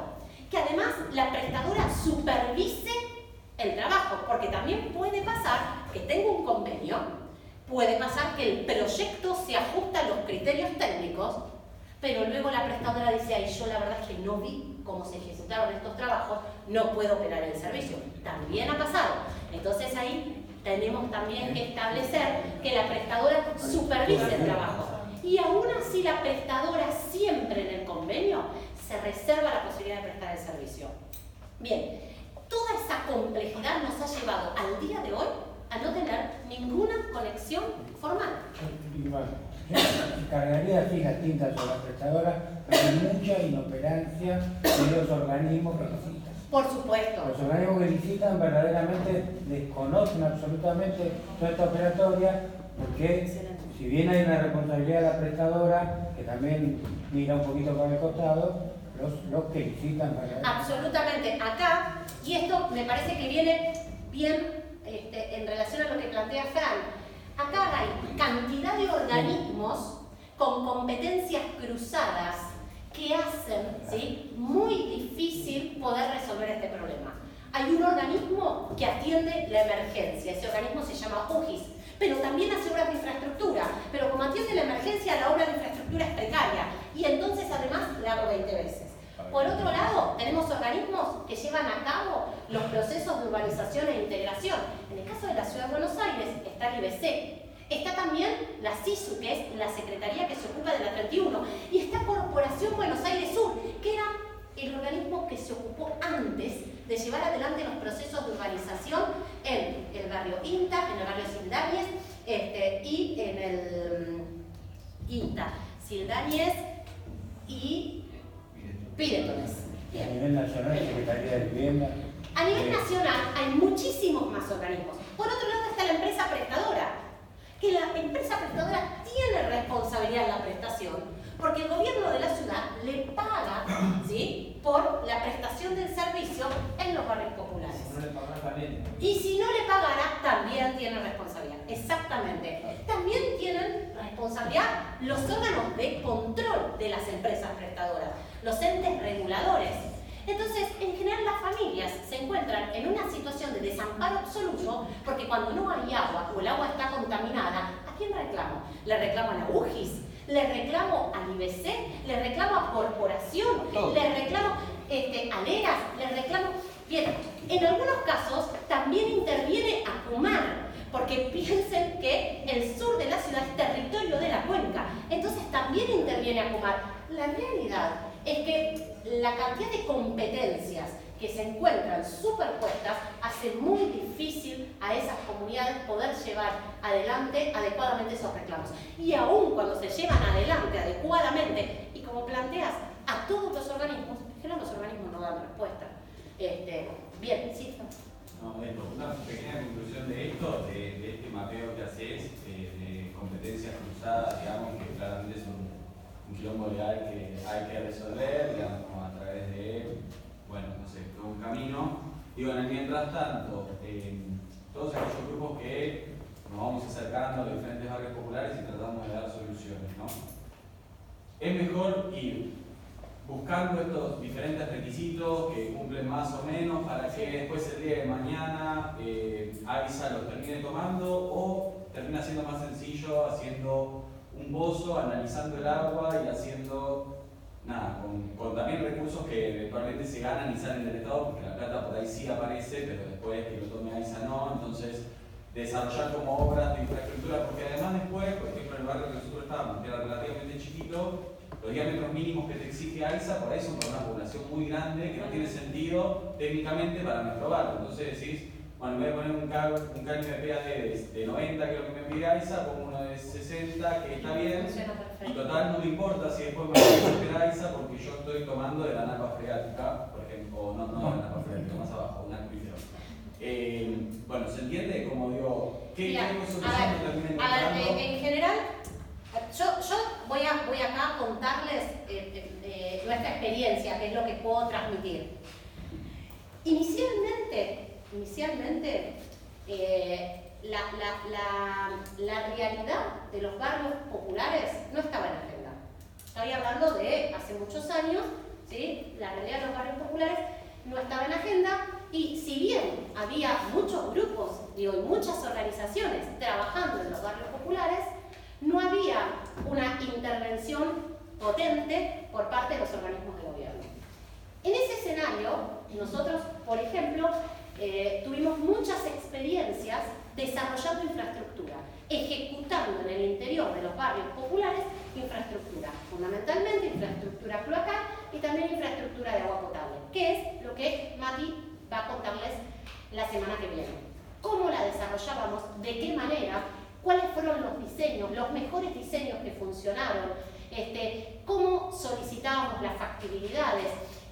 ¿Cómo llevábamos a cabo esas obras? Etcétera. Cuando asume Larreta en la ciudad de Buenos Aires, toma como eje de gestión la intervención en los barrios populares. No en todos, sino en algunos barrios que también vimos cuáles fueron los criterios mediante los cuales esos barrios fueron seleccionados. En ese caso, intervenir paralelizando la intervención de gobierno era complicado, porque nosotros trabajábamos con autogestión vecinal y de pronto teníamos organismos de gobierno que trabajaban en paralelo. A nosotros nos pasó en un barrio en donde veníamos ejecutando infraestructura cloacal mediante autogestión vecinal, que de pronto un organismo de gobierno, que era la SECHI, porque era otro organismo que también intervenía, que ahora no existe más, fue absorbido por el IBC, la SECHI de pronto empezó a ejecutar infraestructura. Entonces era absurdo que las familias se organizaran para trabajar autogestivamente ejecutando infraestructura si había un organismo de gobierno que iba a llevarla a cabo. En ese contexto, entonces, lo que nosotros empezamos fue a trabajar más en la etapa de diagnóstico, ¿sí? Y en la etapa de monitoreo de esos procesos junto con las comunidades. A ver, mi consejo, si yo tuviera que dar alguno, si nosotros de pronto intervenimos ejecutando infraestructura, en el caso en el cual a nosotros nos tocó intervenir, elaboramos nuestros propios diseños. Ahí las posibilidades de que AISA prestara el servicio eran remotas y esas comunidades requerían de una infraestructura y de una infraestructura adecuada. Si vos me decís, mirá, estamos pensando en intervenir en la Villa 21-24, vamos a intervenir en un pasillo que tiene 60 centímetros de ancho, mi consejo será, bueno, pensemos un diseño que funcione en ese pasillo, porque las posibilidades de que en ese pasillo esa infraestructura sea regularizada, la realidad es que son muy remotas hoy.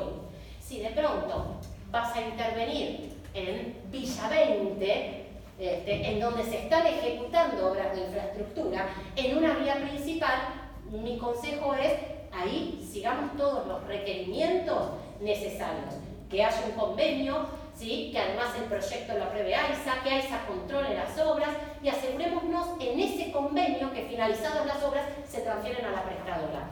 Pero bueno, insisto, eso, digamos, es una recomendación que puedo hacer.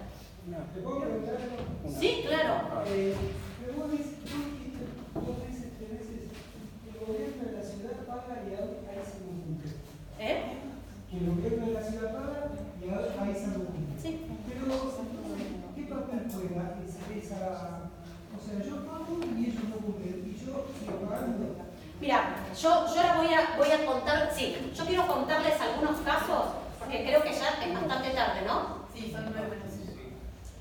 Bueno, si quieren, si me dan 10 minutitos más para poder redondearles la idea, porque si no, la clase próxima hay que retomarlo. Pero, a ver, la presentación la van a tener todos y todas, vamos a enviarla.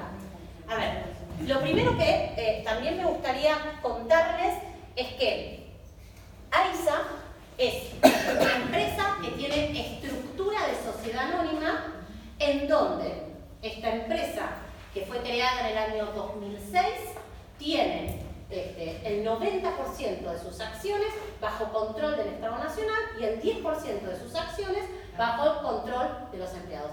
No es lo que tradicionalmente uno conoce como una empresa pública.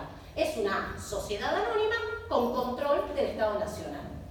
Bien, esta empresa es una de las prestadoras más importantes de Latinoamérica, ¿sí? Más importante en cuanto a la cantidad de usuarios. Esta empresa tiene en su área de prestación toda la capital federal y hoy ya 26 partidos del conurbano bonaerense.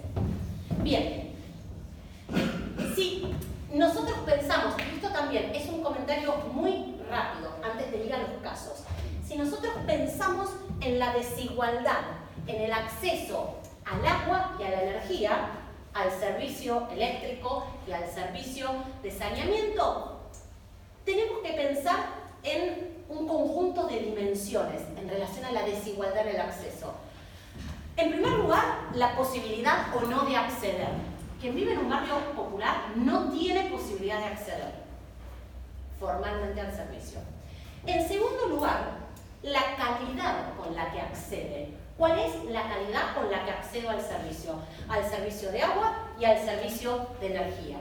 En el caso, por ejemplo, del barrio INTA, si bien algún sector regularizó el servicio, la calidad del servicio, ¿sí?, con la que esas familias acceden es una calidad sumamente precaria, que por supuesto incumple la totalidad del marco regulatorio. En segundo lugar, tenemos que pensar qué relación del ingreso nosotros destinamos al pago de esos servicios. Es decir, cuál es el porcentaje de ingresos que destinamos para acceder al agua y a la energía. Y ojo acá, porque cuando yo pienso en qué porcentaje del ingreso le destino para acceder a un servicio público, no solo tengo que pensar en el pago de una tarifa. Hay un caso emblemático, que es el caso Ramón Carrillo. Ese barrio fue un barrio construido por el Estado para mudar a las familias del albergue Warnes.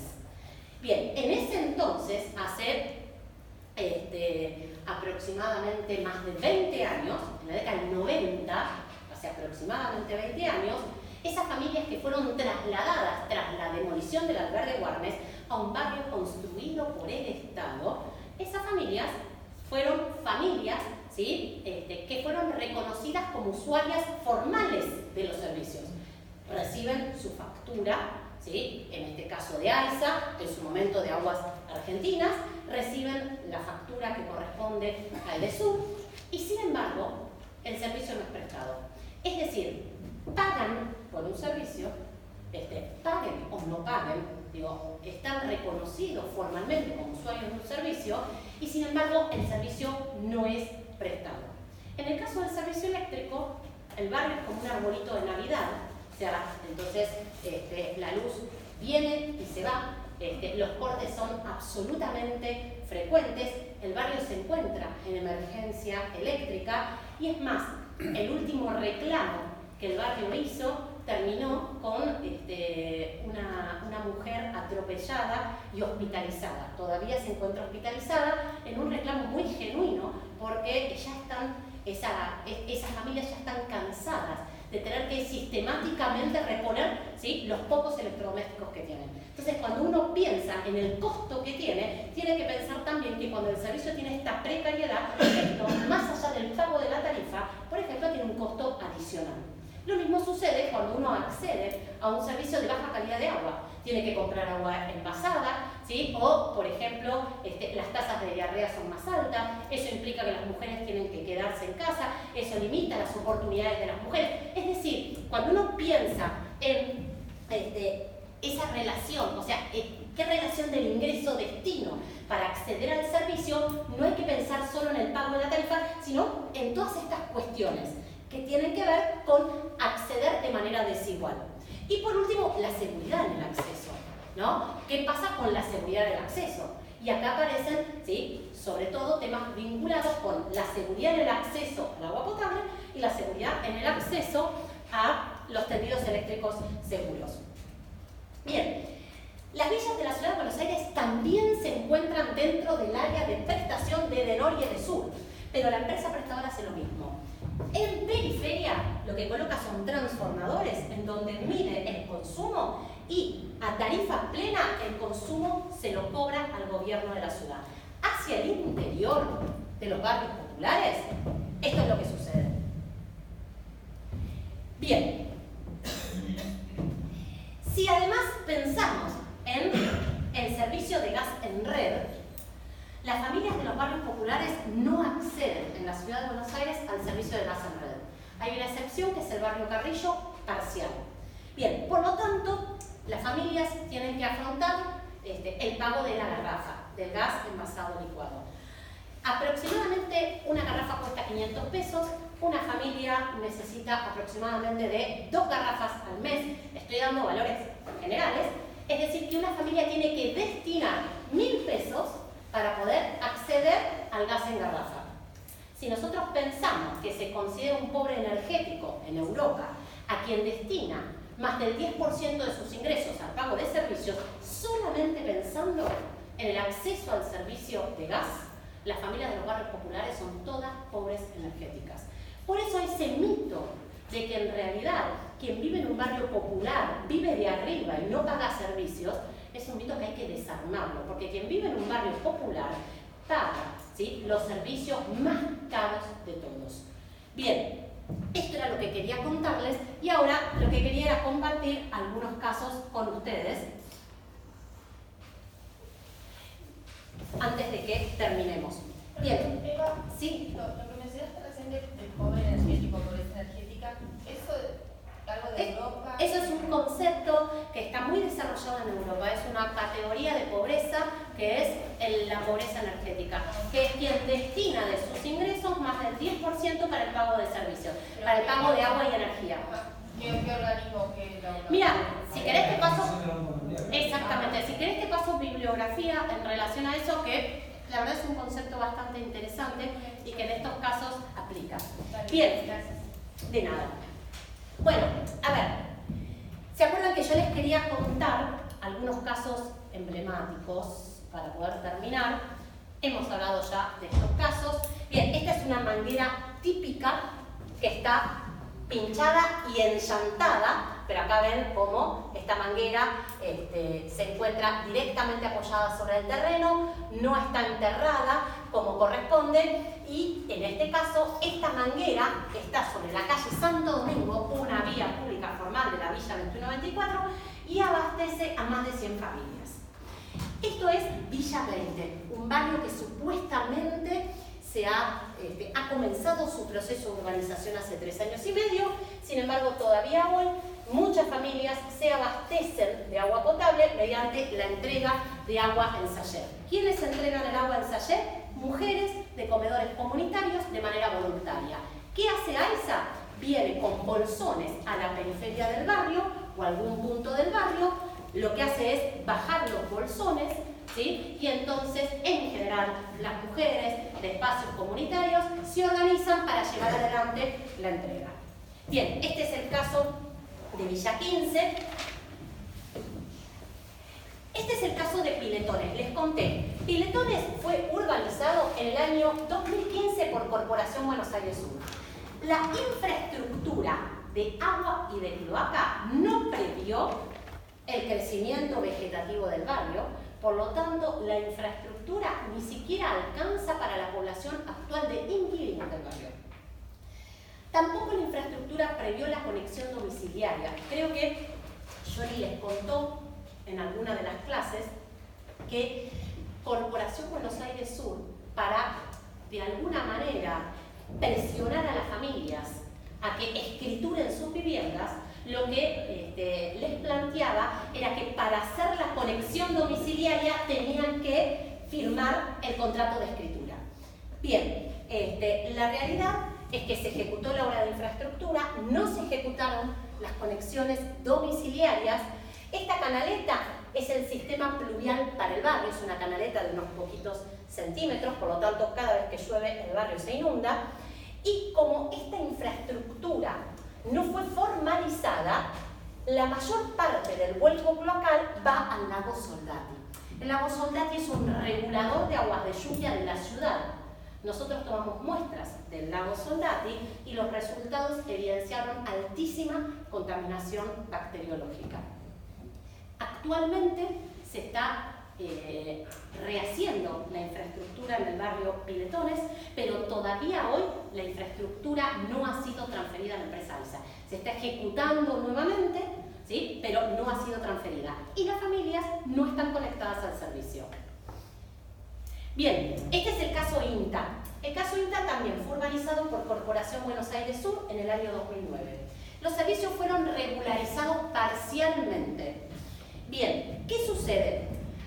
Cerca del barrio INTA, imaginemos que este es el barrio INTA, acá lo que tenemos es el ferrocarril y aquí hay otro barrio que se denomina el barrio María Auxiliadora. María Auxiliadora es una toma mucho más reciente que el barrio INTA, que es un barrio histórico de la ciudad. Esta toma lo que hizo fue ocupar una boca de registro de la empresa AISA.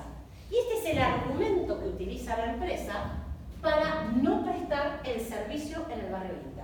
En el barrio INTA, todo el sistema cloacal vuelca de manera libre a la colectora de General Paz. Y la excusa que presenta la prestadora es que en realidad el mal funcionamiento del sistema cloacal, por más que las familias pagan el servicio, corresponde a que hubo una ocupación, ¿sí?, que obstaculiza la tarea de operación del sistema. Bien, hace años que hemos presentado proyectos y alternativas para resolver la problemática cloacal del barrio INTA y todavía la problemática no está resuelta y el sistema continúa volcando libre a la colectora de General Paz. Las familias, ¿sí?, se abastecen de agua de esta manera, mediante tachos, mediante baldes, es decir, se ha regularizado la infraestructura en parte del barrio, pero el abastecimiento es sumamente precario. Siguen juntando agua en tachos, sigue habiendo entrega de bolsones con agua potable y el sistema cloacal vuelca de manera libre a la colectora de la avenida General Paz. Bien, este caso es el caso Sildañez, el tercer caso urbanizado por corporación. Aquí también no hay prestación del servicio y el sistema de agua potable es sumamente limitado. De hecho, ha habido distintas asambleas que se llevaron a cabo en el barrio Sildañez para justamente poder resolver el acceso al agua potable. El día lunes, representantes del barrio INTA y del barrio Sildañez van a AISA a tener una reunión con las autoridades para ver si la problemática puede resolverse. Les conté del caso Carrillo, a donde en la década del 90 se mudaron las familias del albergue Guarnes. Les conté que en el caso de Carrillo, las familias pagan por la prestación del servicio, pero el servicio no es brindado. En el caso de Carrillo, aquí hay una causa judicial y la realidad del barrio es que las obras cloacales se ejecutaron en más de 3 oportunidades, se ejecutaron sin el debido control por parte de la prestadora y entonces nunca fue formalizado el servicio. Curiosamente, las familias reciben la factura, tienen un número de usuario, ¿sí?, identificado. Muchísimas familias además han sido intimadas por la prestadora por falta de pago, pero el servicio no es brindado. Bien, por último, me van a quedar algunas cosas, pero por último, lo que quería compartirles es que en torno al acceso al agua y al saneamiento ha habido importantes luchas por parte de las comunidades y las organizaciones. Una de las más recientes, que igual tiene unos cuantos años, fue la lucha por el derecho al agua en los barrios populares, que comenzó en la Villa 2124 y terminó con una enorme movilización hacia la empresa AISA.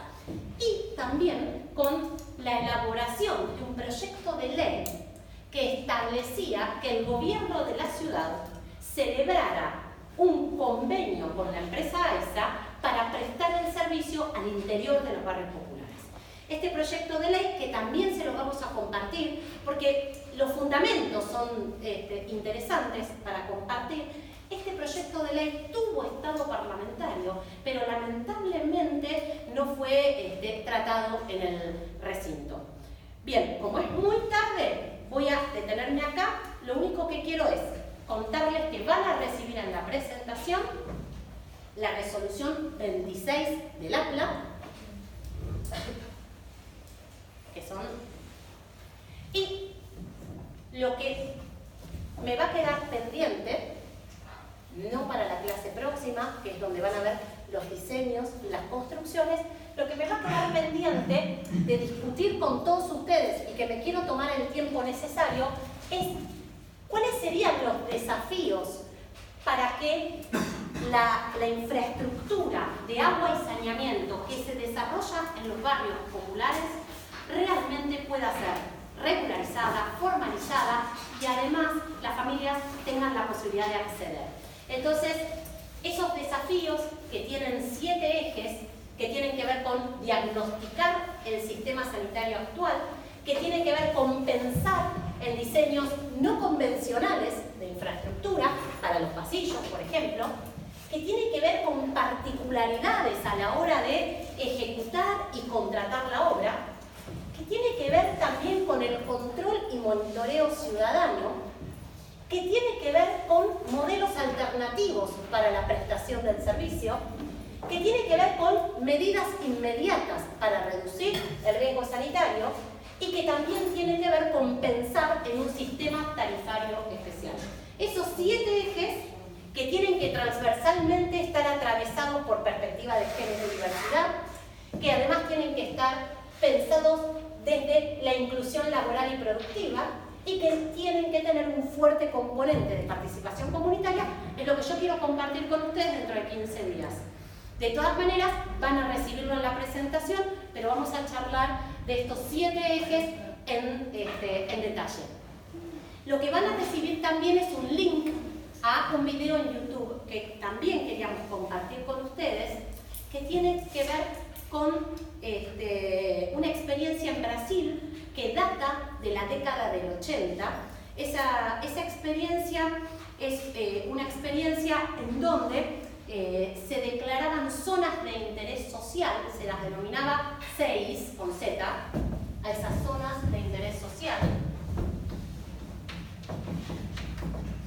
Y desde la década del 80 que este instrumento de política urbana en Brasil se viene desarrollando y que tiene que ver con pensar en zonas protegidas, ¿sí? Que son estas zonas de interés social, en donde, por ejemplo, nosotros podríamos tener exhibición en el pago de servicios. Bien, quería compartirles el video, es cortito, pero es muy completo, es muy interesante, está en portugués, pero se entiende bastante, porque está subtitulado en portugués, así que bueno, van a recibir el proyecto de ley, van a recibir la presentación, van a recibir el link al video y la semana que viene, yo no voy a estar, pero bueno, va a estar Mati, va a estar Lucas y ahí van a ver estos diseños constructivos, cómo se llevaron a cabo. Y la verdad que eso es muy interesante. Y luego vamos a retomar los desafíos y vamos a empezar con las técnicas de mapeo y diagnóstico, que es uno, ¿sí?, de los ejes que nosotros pensamos para poder llevar a cabo la integración sociourbana. Así que bueno, muchas gracias por la paciencia hoy.